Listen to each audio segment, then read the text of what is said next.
Hola, em presento. Soc Santiago Rossinyol, pintor, dramaturg i, sobretot, escriptor català. Algunes persones em solen definir com un dels màxims exponents del modernisme i suposo que no deuen estar del tot equivocats amb aquesta afirmació, la veritat. No és per tirar-me flors, però algunes coses bé sí que les faig. Però estem aquí per parlar de la meva potser més coneguda novel·la, L'alegria que passa, un dels títols que segurament heu de llegir si no l'heu fet. Bueno, és des del meu punt de vista, el paper del poeta, una posició privilegiada en aquesta sòrdida societat materialista en la que ens ha tocat viure. Qui no ha sentit mai allò de l'art? Per què serveix l'art? De res, no dona diners i no pots viure d'això. Si m'haguessin donat 5 pessetes cada cop que em deien això, ara mateix estaria més podrit de diners que ells. I com ho podria dir? L'art no té un per què. L'art és per ell mateix i pels pocs que el podem gaudir. En definitiva, l'art per l'art.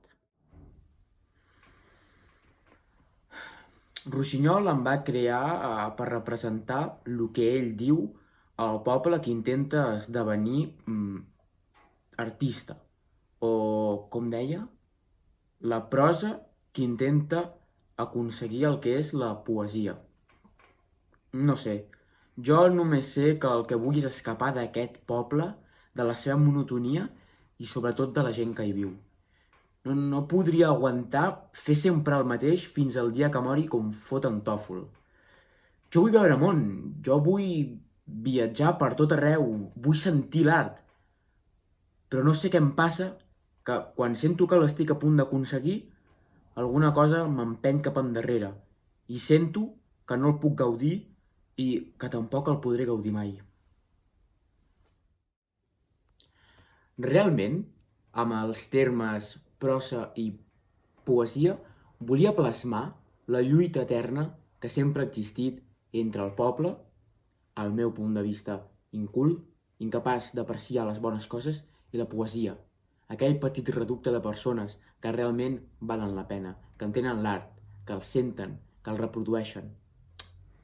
És així com, amb la monotonia del poble, jo volia transmetre a l'autor el que és la vida del burgès. Només preocupada pels diners. Els diners ho són tot i tot és pels diners. Jo ja n'estic cansat. Jo vull que es vegi que l'art és l'únic que ens pot salvar. Però, desgraciadament, pel que estic veient, no salvarà a ningú. I ningú serà salvat per l'art.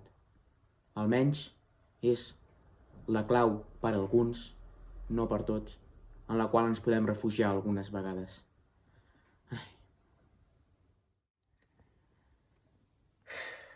Hola, sóc la Zaira. La meva vida no m'agrada. Si sóc sincera, no m'agrada gens. Realment no sóc feliç anant d'un cantó a un altre.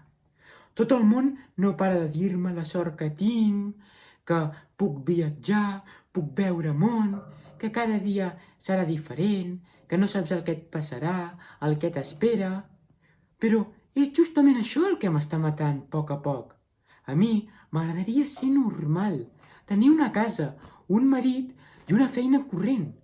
Rossinyol sempre em diu: Nena, no saps la sort que tens. sempre ve amb aquests aires d'artista modernista. Jo, si fos en el teu lloc, i que hi sóc, aprofitaria el meu talent. Però tu ets d'aquells artistes que menyspreen l'art i la gent com tu no val res. Però realment jo no li faig cas. Jo sé el que vull, i vull ser feliç amb això. I vull deixar endarrere tota aquesta vida de saltimbanquis i de cantarina. Deixar endarrere el clown, el cop de puny i tota aquesta gent. Què passa? Sóc en clown, la bohèmia, la poesia personificada. O almenys això és el que diu el meu bon amic Santiago. I sí, dic Santiago perquè jo sóc el seu preferit i ens portem molt bé. Crec que jo he nascut per l'art i l'art va ser creat per mi. El món és casa meva, si és que realment tinc casa. A mi m'encanta caminar, pendular pels pobles i pels carrers, compartint el que és el meu art amb les altres persones. Però, tot i així, tot i que m'encanti demostrar qui sóc i compartir el que sento, sempre em trobo al mateix. Sempre em trobo al mateix poble, a la mateixa prosa, que no sap apreciar qui som i el que fem. I sobretot, recordo aquell maleït alcalde que em va fer treure de polleguera. Aquell que deia: els diners són el més important que tenim. És el que ens fa fer qui som. Doncs saps què et dic? Que aquests diners ja te'ls pots pirular tots per tu. Confita-te'ls. Et condemno a tu i a tot el teu poble a prosa eterna. Jo continuaré amb la meva vida, que jo almenys sí que sóc lliure, vitalista. A mi no cal que em graveu pas. Jo no vull sortir en aquest programa de funambuleros i d'artistes, com diuen. Tu no ets l'alcalde del poble que diu el pallasso aquell?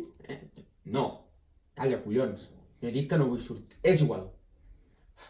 Sempre estan igual. Que si volen ser, que si volen veure, que si volen representar, que si ells són el vitalisme, que formen part d'una societat privilegiada, a veure, s'hi fiquen d'una vegada els peus sobre la terra. El món són diners, i la feina et dona diners. Si només és això el món, per què volen ser més coses? I després, el meu fill, en Joanet, que ho té tot, té la seva dona, té el seu poble, i quan arriben aquests saltimbanquis li comencen a omplir el cap de pardals. Però això què és? No només són una lacra per la societat, que no continuen amb el llegat de les seves famílies, amb tota la fortuna que els hi deixen, sinó que, a més, van a les demés famílies normals a incordiar i a contagiar aquest sentiment de llibertat i de prodigi culte. Estic cansat, de veritat, no puc més. I tu qui representa aquests?